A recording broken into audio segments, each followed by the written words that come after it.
introduce our guest speaker for today is Neal Pruitt. She is a Clemson graduate. Go Tigers. She's a local architect. She's been practicing here for 30 years.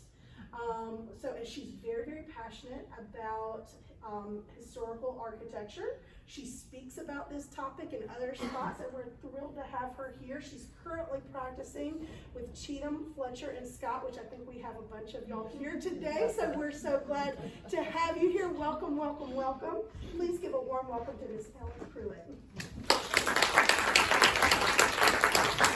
Thank you. I'm not really sure about this. Can y'all hear me okay? Mm-hmm. Yeah, I don't bring the microphone business. Welcome. It's so delightful to have a group of people who like history and like buildings and like when those two go together to talk on a hot afternoon. So appreciate you guys coming out and joining this with me. I've tried to keep us to not use 2 or 3 hours because I could do that very easily and I'm kind of famous for that. But just wanted to kind of take a broad stroke this afternoon and talk about something that may be very kind of duh to you, which is what makes a building historic and why is that important. So that's hopefully will give you some new things to think about with some very familiar buildings.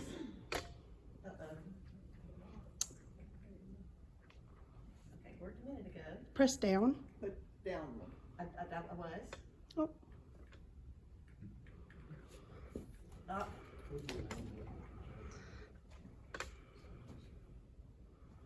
Of course, technology doesn't work when you're anybody under age of 30 here? We do have some. Yeah. 12-year-olds. Well, it did work 15 minutes ago. It was working. You're closer than I am. If all else fails, turn it on and off again. That's right.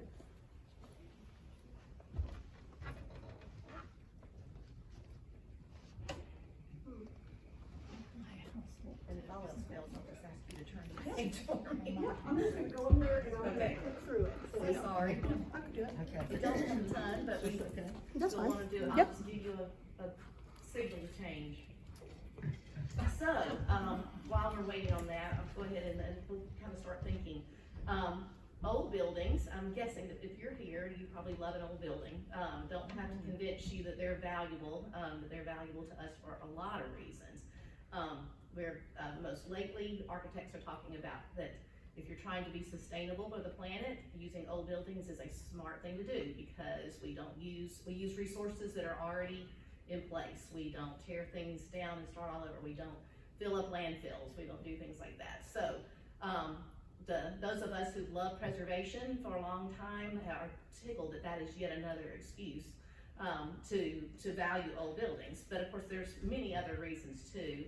They are useful structures. They're usually well-built structures because they've stood the test of time. Their materials are maybe not quite as throwaway as ours are these days. So they are lovely, stable structures. A lot of them, like our Sacred Heart, are pretty much irreplaceable because of the craftsmanship and the materials it would take and the cost it would take these days to do things. And then our favorite of all is that they're usually just beautiful things. Not all old buildings, but a lot of buildings that use styles and details that maybe we don't use these days. Just that their proportions, their thoughtfulness. Old buildings speak to us aesthetically as beautiful spaces and feel comfortable to us too. However, we're not talking about any of that today. We're talking about the value of old buildings as historic buildings. And by historic buildings, what I mean is the building tells you something. It tells you something about an event that happened in the past, a people that used the building or perhaps built the building. It may tell you an evolutionary history of various times and places across the way. But, and I will use this quote, an historic building has a special aesthetic interest or value as part of the development, heritage, or cultural characteristics of the place in which it sits.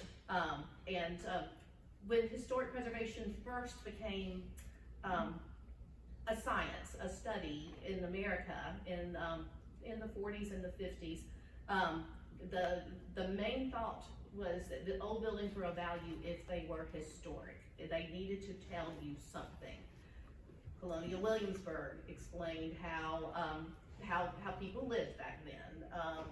Iconic buildings explained specific events. But as we have gone through different theories of preservation, now there's a lot more value than just if George Washington slept there. So we want to look at why buildings are historic. There's a number of things that can make them important because of what they say. And then I want to spend the second half of our short time together talking about the language that the buildings use to talk to us, and how you might, by understanding that language a little better, see a little more about the history, because you understand the dialect. So you can go ahead and turn the slide. Before of course, Sacred Heart. I'm going to try to give you just a smidge of history throughout here. That was finished in 1900.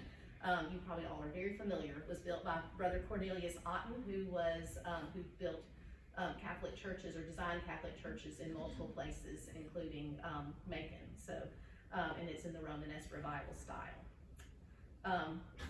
However, we're on to another building, and there are several ways that historic buildings are important, are speaking to us.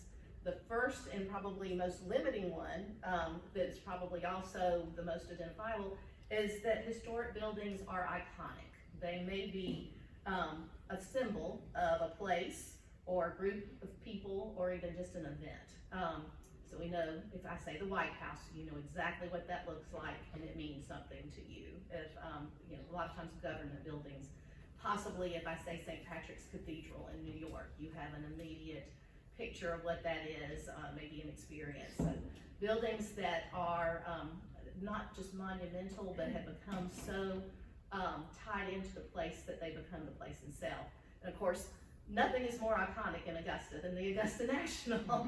We have a number of iconic buildings, but this is probably one that universally, across our population at least, and a good chunk of the world, that if you say Augusta, they think of this building. These are buildings that not only stand the test of time, but are usually still important to our culture today. Still, whether they're in use as their original intent or by some different intent, but they're buildings that just in and of themselves are history. The Frequent's Nursery, which was built by Dennis Redmond, and also became Berkman Place, was not a golf club, and I think y'all all know that. It was built in 1854. It was built in the plantation plain style, which essentially means it used kind of some of the elements that were important to more formal architectural styles, but in very pragmatic ways. Probably some of you have seen the pictures of this building as an agricultural building, with hay coming out of the bottom floors, and the second floor being used as office and living space. But I love the fact that it was a very utilitarian, practical building, with the porches all around. It was a typical Southern building. Southern buildings are always about keeping cool, as we well know. So raising up living space on the second floor would have been important. Having outdoor areas like porches, having big windows that could open a great distance. So it tells us a lot about that agricultural society that was for which this was built. Change the slide. Augusta National could have looked like this. When they first developed the course with Bobby Jones, they hired a very well-known architect of that day, Willis Urban, and he did a design for the Augusta National, and this is what he proposed.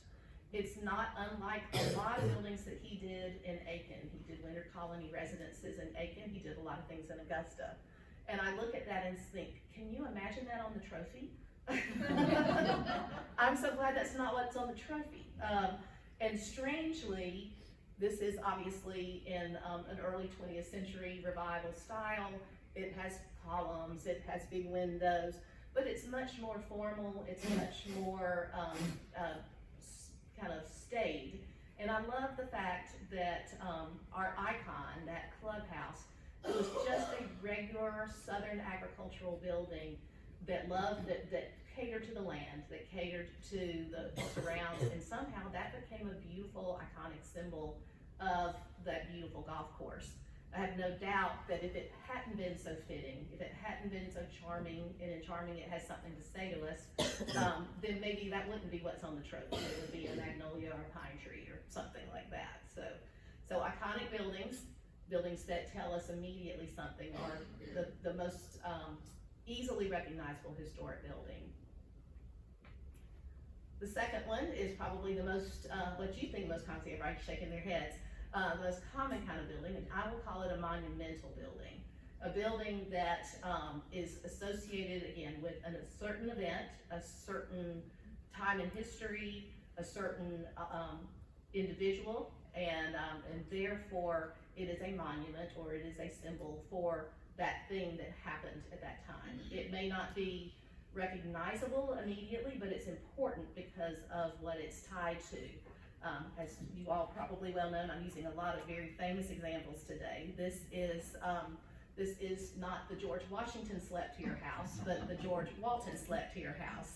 And is our local founding father, one of them, was his residence at the end of his life.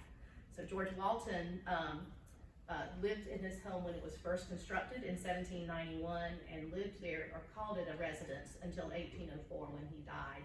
During that time, he was a judge, and he was a U.S. senator for a short time too. So he was at the end of his very prolific, very involved career with the founding of our country.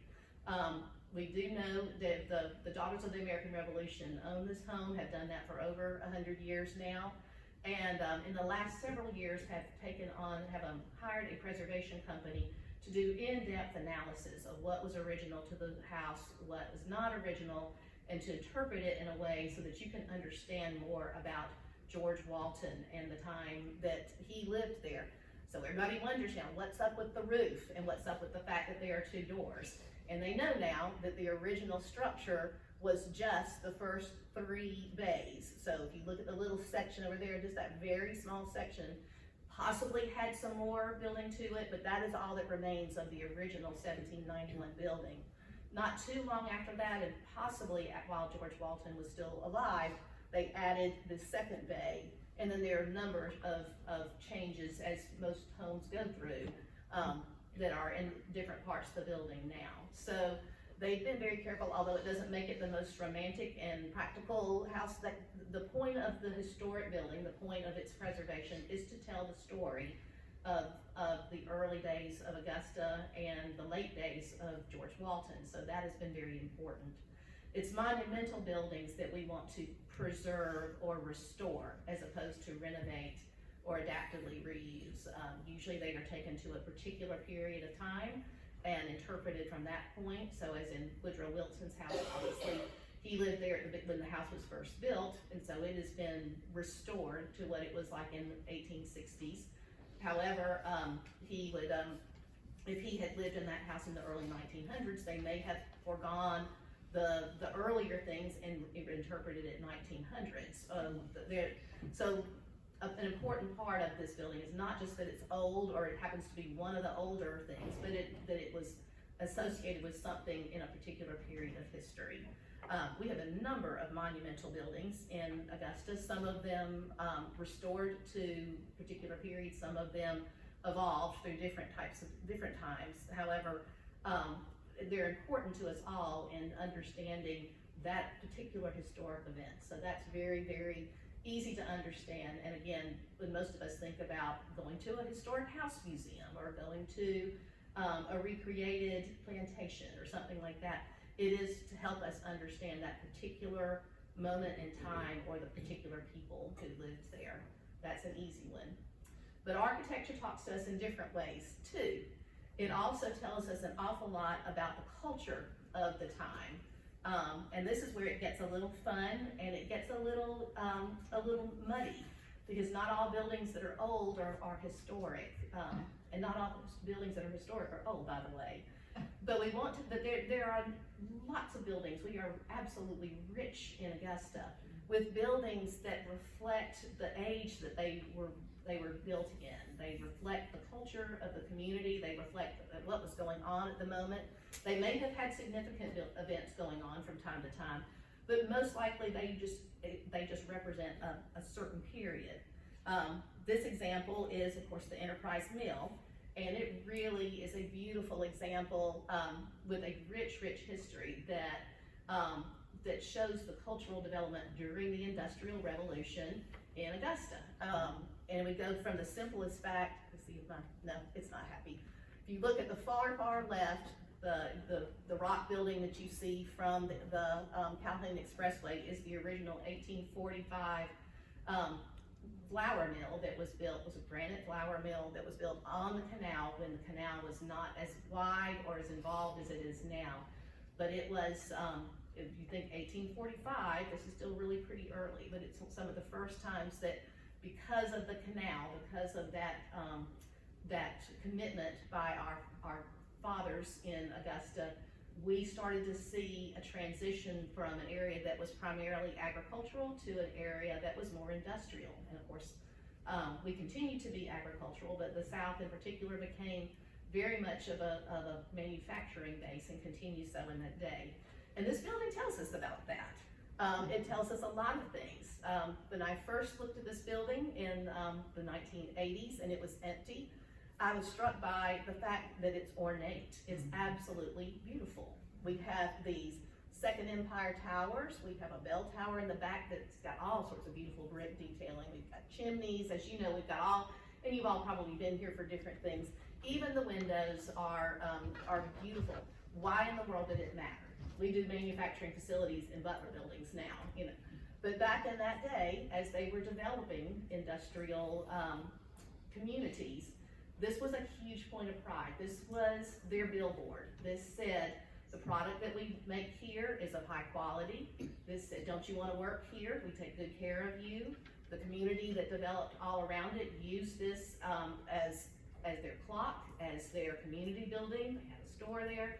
And so it was very much a symbol of a changing community, of a new middle class coming out, a new industrial class coming out, and it was meant to be something that they took great pride in.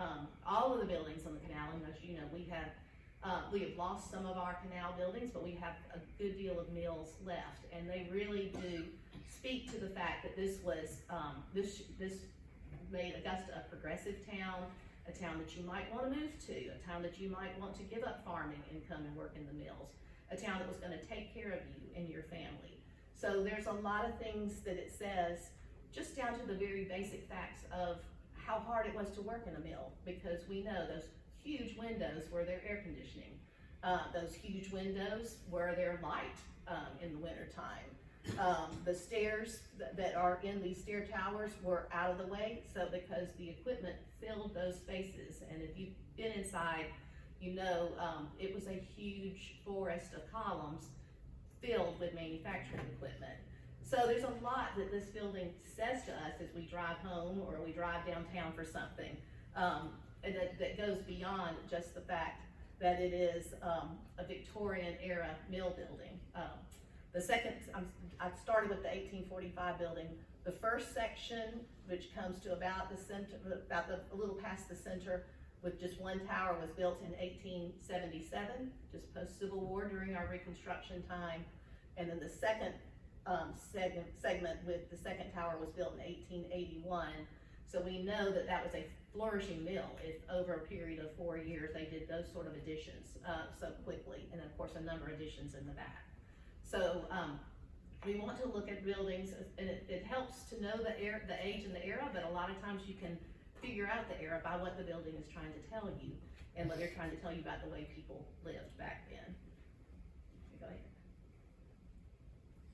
The final example of what makes buildings historic is if they are architecturally significant. And of course, as architects, we love these buildings. They're just good buildings. They don't have to be associated with famous events. They don't have to be associated with famous people, but they're beautiful. They are representational of what was built during that time. They're good examples of that usually, although sometimes it's helpful just to have a building that is typical and not necessarily extra special. But they tell us, again, what was available, what kind of things could be built at the time, how they were building, what kind of details people would have found beautiful. And so that tells you a lot about the people that lived there. This is an especially fun one, and again, I'm sure most of y'all are familiar. This is the Gertrude Herbert Institute of Art now, but it was originally the house of Nicholas Ware, and it was called Ware's Folly, as he spent the exorbitant sum of $40,000 in 1818 to build this house. What has always struck me about it is that it was on the edge of town. At that time, there was not much going on. There were just a few institutional buildings being built on Green Street. The Richmond Academy was there. The courthouse was being built across the street, the original one. The old government house was a block down, but this was really an institutional street, and it was sitting next to 5th Street, which was essentially the road to Savannah. So he built his house in the midst of the institutions on the road to Savannah, and he made it fancy. And that tells us a whole lot about this Nicholas Ware. He was mayor at the time. He believed in Augusta. He was going to make sure that his house was as fine as those houses in Savannah or Charleston, and he brought the high style, federal style with him. So this building is done in federal style, which is essentially the Americanized version of the Georgian style, which was popular at England at the same time. This was a big proof, not only that was this how they did buildings in England, so if you were a first generation over here, and you wanted to build a fine house, you were going to use examples that you were familiar with. So it's a reflection of that. Beyond that, the Georgian style and the federal style take all of their details and proportions from classical architecture from ancient Greece and Rome. The Georgian was, and I'm simplifying it greatly, but it was essentially the Renaissance in England. And so it's a beautiful type of building for early American buildings. We have lots of courthouses in federal style. We have lots of nicer homes. Charleston is full of federal buildings because it is representative. It uses details like the classical columns, like the paneling, like if you can barely see in my photograph, the cornice that's right up underneath the roof has classical, what they call tree glyphs, which are three little vertical pieces of trim, and then metapiece, which are circles, and that comes straight from temples in ancient Greece. So they're using classical details, and Americans loved that because they loved the theories of democracy and of republic from ancient Greece and Rome. So it was a fitting style for our new American style, and it's federal as opposed to Georgian because there are some very Americanized stylizations to it. I've mentioned it here as something that is appropriately historically important for its architecture because it is a high style, meaning fanciest of the fancy, example of federal architecture, which is really fun to me in a town that was very young in the early 18 teens. It's actually, I saw this book I saw this building in a textbook when I studied many years ago, and then was delighted to come and see it in person. It has beautiful, beautiful details, the curves, the elliptical arch over the window, all of those details, and then of course an amazing stair inside. Take you back, and then if you understand a little bit about this architecture, you know it's not just important because it's pretty or because we don't build like this anymore, but because it has a lot to say about young Augusta. Go ahead and change. Okay, so those are the type of buildings I've talked that you will find historic, iconic, monumental, culturally significant, and architecturally significant. I wanted to take the last little bit of time to talk to you a little bit about the language they speak, we'll say even the dialect they speak. Because you need to know a little bit about historic architecture, not just history, to appreciate these. And we'll give you a very wide sweep to go in a very short time. But I hope this will give you some fun things to look at as you're looking at buildings old and new. As architects, when we study historic architecture, we kind of have a checklist of things that we go down in our analysis and things that we want to look at that might give us clues to why it looks the way it looks. That informs us to how we might build new buildings as well. So I'm going to use that checklist across a few just very broad categories to tell you what to look for when you're looking at a historic building, and therefore you might understand a little bit more of what it's starting with two of our iconic for us buildings. This is the Woodrow Wilson House and the Joseph Lamar House on 7th Street. We know that our Supreme Court Justice and our President grew up there, so they are obviously monumental and as well as iconic, but they are architecturally tell us a great deal about the early 1860s, just at the cusp of the Civil War time in Augusta. And as you look at them, you think they're pretty similar. They're both made of the beautiful red brick that was made across the river. They have white trim details. Their details are kind of classical. Simple roofs that are not too steeply pitched. There's a lot of things like that that make them pretty common to that era. However, they sit at the dividing line between the Romantic period of historic architecture, which included Greek Revival, Gothic Revival, Jeffersonian Classicism, and the Victorian era, which, as you well know, has everything from Italianate, which is what this house is, Second Empire, Victorian, gingerbread houses, all sorts of things like that. But they were built a year apart. The Woodrow Wilson House was completed in 1860. The Joseph Lamar House in 1861. And if you start looking, you play that little game of going, what's the difference? You start seeing quite a number of differences. They're both very simple massing. However, what you can't see behind that tree, and I have a hard time getting the photograph now, is that the Woodrow Wilson House is one simple, huge block, and this house is has a secondary block behind it, and then in that secondary block there is a bay window. That was very hard to do in brick, and so for these reasons, for the reasons of that, as well as looking at the asymmetry of the house, so Woodrow Wilson House is very symmetrical, bilateral is what we call it, same on the left and the right as well as up and down. We have some asymmetry going on at the very, very subtle, but at the Lamar House, we have an off-center door and then a floor plan on the inside where there's this room and this setback bay as well as the main house. That tells me that most likely the Woodrow Wilson House was built out of timber construction, which is essentially what you can imagine it was. We would go cut down trees, we would square them up, or the lumberyard would square them up, we'd come in, and this has posts and big beams. It does have a solid wall of brick masonry, but it is simple because that was what you could simply build when you had to create your structural material for the inside. There's a good chance, and I have not had this checked, that the one on the right was done by a stud frame construction where the members were smaller and repetitive, and therefore you could do all sorts of interesting things with them. So a big difference is just to look at the massing and the structure of the two buildings. A simpler building, not always but often, means an earlier time period where there was much more limitation to how you could build. The more you had ins and outs and backs and forths and dormers and crazy things like that, the more likely it is of a later period. So this is essentially a post-industrial revolution building on the right, on your right, yes. Because it was made not only in structure but in several different things out of parts that were manufactured elsewhere and brought to the site. If you look at their columns, they're beautiful Corinthian columns.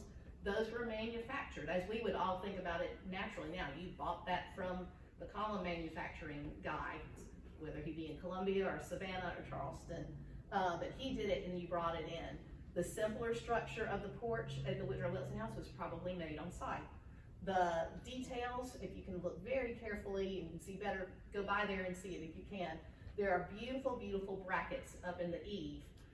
And the eave is a bigger, wider eave so that you could show off those brackets. It's one of the determining features of it being Italianate.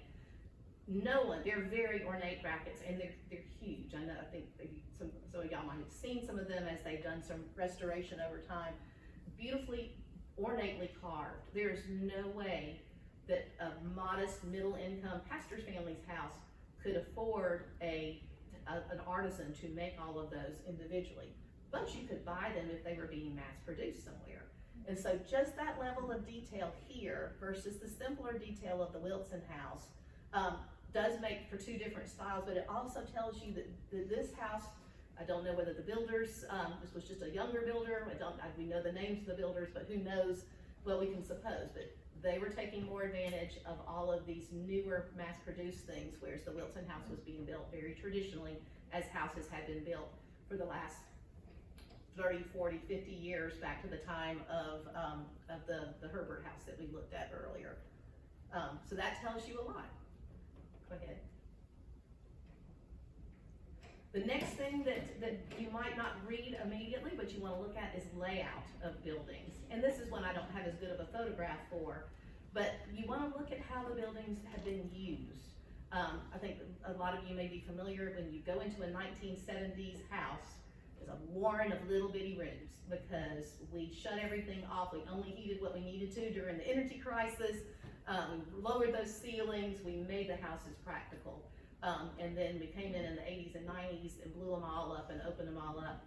Someone will say the same thing about us when they look at these great open floor plans that have kitchen and living room and dining room and everything all in one big room. And I'm sure they'll roll their eyes like we do with the 70s things. But the layouts have a lot to do with not only the styles of the building, but tell you a lot about how people live. My interesting example here is Richmond Academy, finished in 1926, moved from downtown up to Russell Street on the hill. And it is a magnificent building. They've been doing a lot of renovations lately. It is a lovely, fun building full of details, full of grandness that I think is a lovely symbol for the people who were attending there.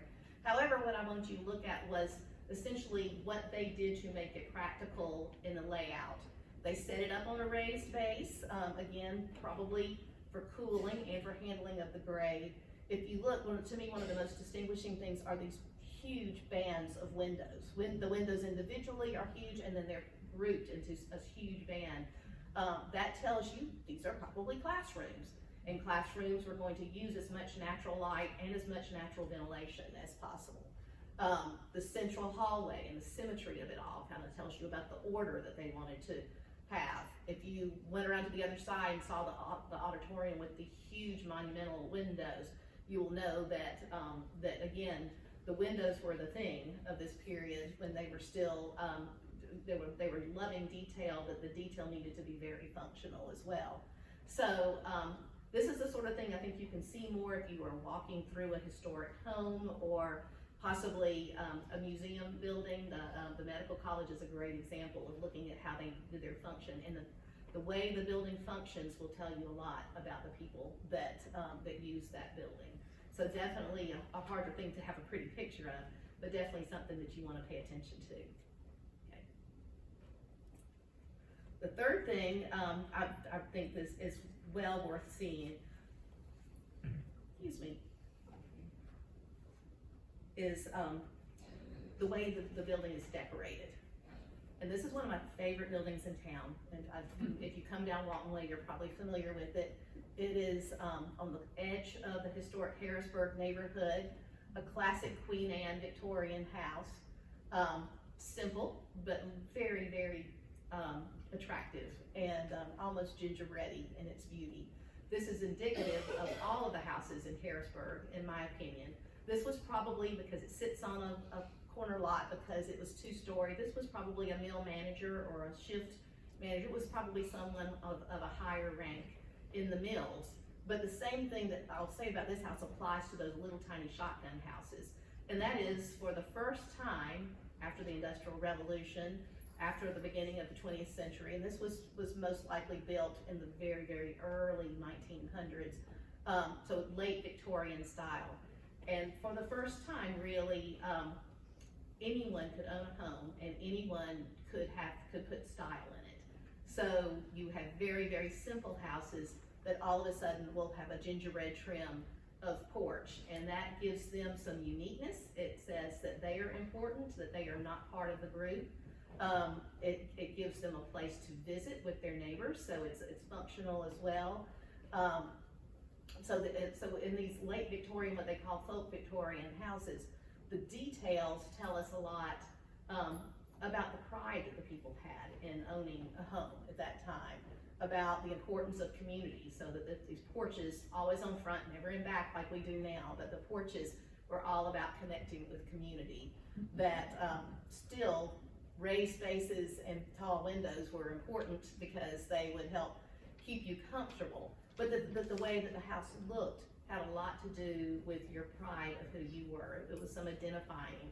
And if you were an average person prior to this, you would not necessarily, but it was an evolution of every man's home being his castle, that really took off during the Victorian era, and really meant that it wasn't just the wealthiest or the wealthy or the landowners that had fine buildings to live in, but it was every man. And I think that's why this becomes one of my favorite. If you ever have a moment to just drive around Harrisburg, every porch is different. Every porch is a little bit unique. The windows will have a little bit of different detail. The doors will be simple but lovely, and the fact that that detail tells us something about how proud these people, this working class in the early 20th century was about their buildings, goes a long way toward explaining and helping that history come alive. Just two more.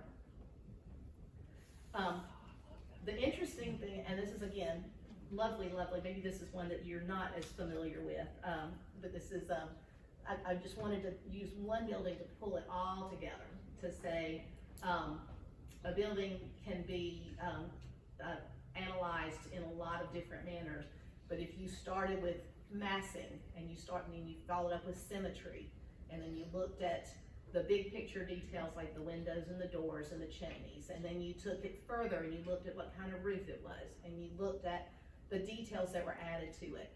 As you put all those things together, it's a fun sleuthing thing, because if you don't know when the building was built, but you know a little bit about architectural history and the styles, you put those things together and you can start honing in on maybe when that building was built. But even more importantly, if you hone into what those people who were building that building were trying to say, how they lived and worked in it, what was important to them, where they threw in a little extra money, a little detail, and what was a point of pride to them. So this was originally the Augusta Herald building, still standing downtown. It's now the Chronicle building. It was built in 1917 after our Great Fire, so a lot of downtown was being built at that time. And the thing I find so fascinating about it is it's built like the high-rises of the same period were being built in Chicago and other major cities. The first generation of high-rises they built looking like a column. They had a solid, heavy base. They had a shaft that was a little bit decorative, and then they had a decorative column capital or cap to it. And that three-partness was supposed to help break down that building structurally and aesthetically and make it attractive. Because they were trying to figure out what we were doing with steel frame buildings and bigger and more involved buildings. Of course, this one is not a high-rise, it sits next door to one, but it's still using those same details. It's built in the Renaissance Revival style, which essentially is based on a lot of the buildings in classical Italian cities. So it looks very much like a lot of the buildings in Florence or Rome in the shape of it and the breaking down of things. But as you look closer, you start seeing some details that are very, very modern. The windows are single paned, except for, I love that the more detail is closer to the Capitol on the top, so you've got a little more detail. But these 1/1 double hung windows, that was very modern. That looked very slick and fancy to them back then. That was still, having a bigger pane of window was a much more expensive and a much more modern deal. The fact that they really kind of create bands across the front of the building, that would have looked very modern as opposed to individual multi-paned windows. The detailing that is up on the top floor, that beautiful terracotta tile, that was very similar. It's called Sullivan-esque. It was an architect in Chicago, Louis Sullivan, who developed this very intricate, almost drawing on the plain faces of steel frame buildings. And so again, as we were figuring out what do we do that's modern, it was still very ornate at that time, and this would have been very reflective of the latest, greatest thing going on in Chicago. And of course, that big, heavy overhang with the bracketing in it, and then just little tiny details up top, just getting your eye to look upward, because upward was modern and upward was progressive.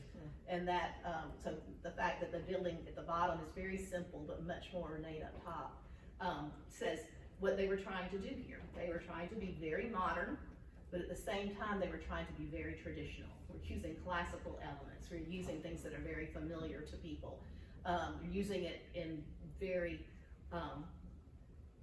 prolific ways. We're using lots of detail, but still details that were very comfortable and classic. So you end up with a building that for the 1920s, 30s audience would have looked very cutting edge, but at the same time very grounded and solid and respectable.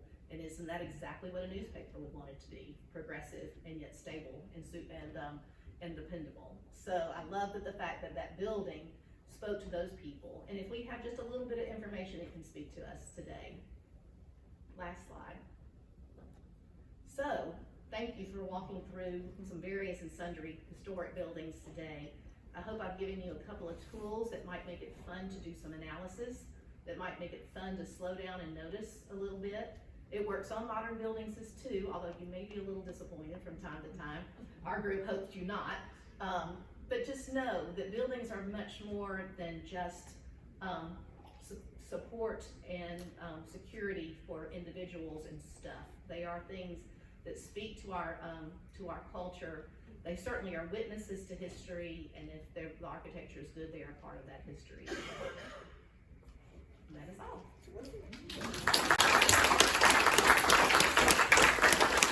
Questions for our speaker? Questions? Do any of you live in some historic properties? No? I have a question. Go. It's regarding the Woodrow Wilson and the Lamar house. Now, I don't know the Lamar family background, but don't you feel that even if they had been built in the same year or whatever, that Woodrow Wilson house was going to be plainer because it was a minister's home? The church doesn't want the minister looking like he has too much money, you Good know? point. So I was wondering if that was a lot to do with the architecture of that house. And like I said, I don't know if the Lamar family had money or not, but. That's a great question, and something honestly that is very much part of that culture. Interestingly, they were both ministers' houses. Oh, were they? The First Presbyterian Church, of course, is catty corner to the Wilson Right. House, and that was that was the first time they had built a manse. The First Christian Church, which is one block down, because they've got the two steeples right here and the two houses in between. This house was built for the Lamar's father was the pastor at First Christian Church, and actually Emily Tubman, who was such a benefactor to the church, she owned she owned and then gave this to the church, so she is the one that did it. Okay, so it's her house. Your question though, I've wondered, and I don't know enough about the First Christian denomination to be able to speak to it, but Presbyterians are pretty staid and simple people. So there could be some taste going on here. Maybe the First Christian people were a little bit more adventurous and they were willing to go asymmetrical. So exactly, I think that probably has a lot to do with it. The interesting thing though to me is that in order to become a little less staid and simple, they had to go to a different construction technique, and looking at those, especially the brackets, especially the bay that you couldn't see in the picture, and going, that is not a simple timber frame house. That is, this is a little fancier. This is a little more up and coming. And that was early for that style of house, 1860. By the time we get to after the Civil War, those Italianates become very popular and are all up and down Green Street and Telfair Street. So, but this was a tad bit early, and that's interesting to me that the church architecture would be a little daring, like you said, with limited budgets and for the minister. So we don't know all the answers, and a lot of my things, obviously, when we're interpreting history, we try to use as many facts as possible, but know that some of it's interpretation. But it's wonderful to be able to stand in one place and say, here's pre-industrial revolution, here's post-industrial revolution, and you know, you see a whole lot in one little area. How many years do you think it took to build? That's an excellent question, and we do know an awful lot about that. I would not answer without going back to look. I think it probably, I feel like it was like 1.5 years or 2 years. It was designed by a local firm named Sproggs and Ewing, and they did a lot of beautiful, wonderful early 20th century architecture. We know that they were at the downtown location, so it wasn't like they were waiting on the school to be established. I believe that may be in the Story of Augusta book, but I don't have it right offhand. It took a minute, but maybe not quite as long as it takes us these days. And the home that cost $40,000, what year was that? That was 1818. So 40,000. I don't have that equivalent. Yeah, but that still sounds like a lot of money. That was a lot of money. That's a lot. That's what a car cost yesterday. And a sandwich tomorrow. That's right.